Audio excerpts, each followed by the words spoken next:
Jamais sans la grâce, une dévotion matinale proposée par l'Église évangélique de la grâce en collaboration avec l'Institut théologique de Cotonou.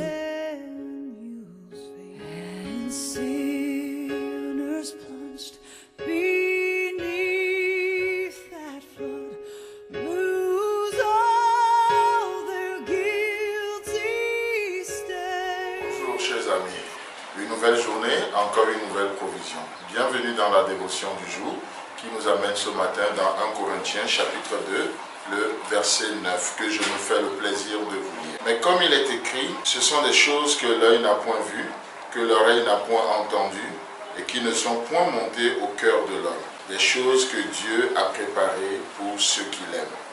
Amen.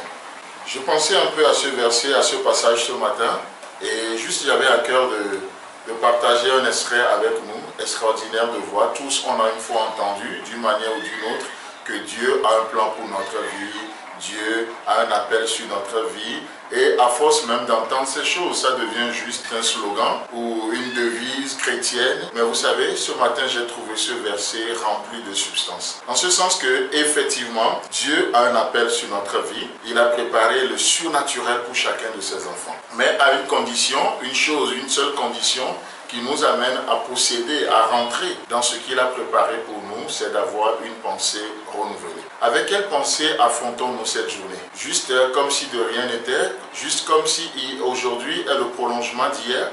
Non, Dieu a préparé effectivement des choses, des grandes choses. Et il précise, ce sont des choses qui ne sont point montées au cœur de l'homme. Ce sont des choses que l'œil n'a point vues, que l'oreille n'a jamais entendues. Ça veut dire quoi? Ça veut dire que c'est des choses, même parfois, nous manquons de l'imagination pour les comprendre. Et donc, aujourd'hui, essayez d'imaginer ce que Dieu veut faire dans votre vie ou avec votre vie. Ce serait un moyen juste de limiter encore une fois ce que Dieu peut faire. Juste pour étayer cette argumentation, nous voyons une histoire très importante ou très intéressante dans Matthieu chapitre 15. Jésus-Christ rencontre une femme cananéenne, et il va mettre sa foi à l'épreuve. Il va discuter avec cette femme et il va dire à cette femme, je ne suis pas envoyé pour des gens comme toi, je paraphrase. Et cette femme va répondre à Jésus en disant quoi? Au verset 17, que les petits chiens mangent les miettes qui tombent de la table de leur maître. Et on peut prendre cette parole dans son contexte, on va prendre cette parole comme parole de foi. Mais permettez-moi de faire juste une simple application pour notre journée d'aujourd'hui. Elle est celle-ci. Souvent, nous abordons la journée et pour nous, notre journée n'a rien de particulier qu'une miette. Parfois, nous regardons notre propre vie, elle n'a aucune importance à nos yeux. On se dit, non, ma vie, c'est juste une miette. On regarde celle de sa famille ou on regarde notre famille et c'est comme une famille tout juste naturelle, il n'y a rien d'extraordinaire. Et on pense que c'est juste une miette. Tu peux regarder ou considérer ton appel ce matin. Et malheureusement, tu peux juste voir que non, c'est une miette. C'est un petit appel. Et du coup, malheureusement, il y a des chrétiens qui vivent avec cette pensée de miette. Mais laissez-moi vous dire que Dieu a préparé plus que les miettes pour vous. Dieu a préparé l'essentiel pour nous. Notre Dieu est un Dieu de provision. C'est un Dieu de provision. Et dans Jean chapitre 10, le verset 10, la Bible déclare qu'il est venu le bon berger pour que les brebis aient la vie et qu'elle l'ait en abondance. Mes amis, Dieu n'a pas préparé une miette pour toi. Dieu a préparé exactement ce qu'il faut. La Bible nous dit qu'il nous donne tout ce qui contribue à la vie et à la piété par le moyen de la foi.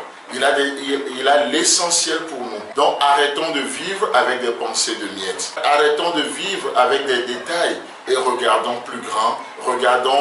Rentrons par la foi dans l'éternité avec tout ce que Jésus a préparé d'avance pour nous. C'est là où nous avons l'essentiel du christianisme. C'est là où nous connaissons les hommes de foi ou les hommes de vue.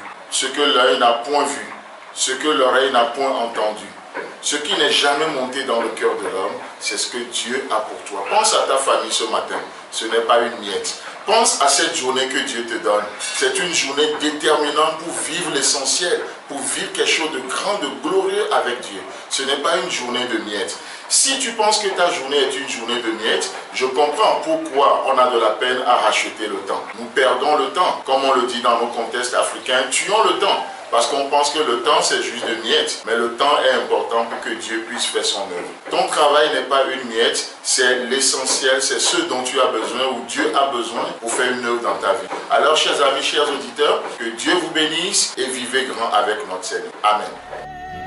C'est tout le temps que nous avons. Si vous avez aimé cette dévotion, parlez-en à vos amis. Parlez-leur du message de la grâce et de ce qu'il fait dans vos vies. Pour un sujet de prière, une question ou plus d'informations, contactez-nous. Téléphone 64 88 35 87 ou 96 42 69 05 ou par WhatsApp au 94 75 80 20.